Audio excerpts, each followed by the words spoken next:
High, আজ আমি চলে এসেছি একটি নতুন জায়গায়। জায়গাটির নাম হলো ইডেন গার্ডেন পার্ক। অনেকেই হয়তো এখানে এসছেন, অনেকেই হয়তো আপনারা চিনতে পারবেন জায়গাটি। তো সামনেই দেখতে পাচ্ছেন একটা খুব সুন্দর টেম্পল। তো চারিদিকটা দেখাচ্ছিলাম। টেম্পলটা দেখুন, ঠিক চাইনিজদের আদতে তৈরি করা।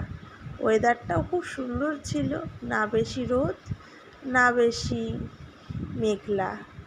যাই হোক, তারপরে চলে গেলাম একটা খুব সুন্দর রাস্তা, দুপাশে একদম নারকেল শাড়ি, মনে হচ্ছে যেন বাইরে কোথাও চলে এসেছি, এত সুন্দর লাগছিল জায়গাটা।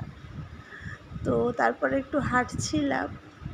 তো টেম্পল থেকে বেরিয়েই এই ব্রিজটা পড়ে, সামনে একটা ছোট্ট পুকুর।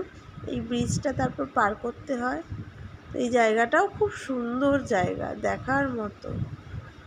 তো যারা যারা এসছেন তারা কমেন্ট করবেন। খুব সুন্দর জায়গা।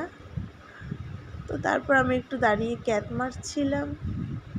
তারপর চলে গেলাম খাওয়া দাওয়া করতে। খাওয়া দাওয়ার মধ্যে মেনু ছিল মশালা কুলচা, বাটার গার্লিক নান, তার সাথে মটন কিমা। যদিও মটন কিমা আমার খুব একটা পছন্দ নয়, তবে খাওয়া দাওয়া করে নিলাম, অর্ডার করা হয়েছিল। যাই হোক, আজকের মতো এখানেই টাটা।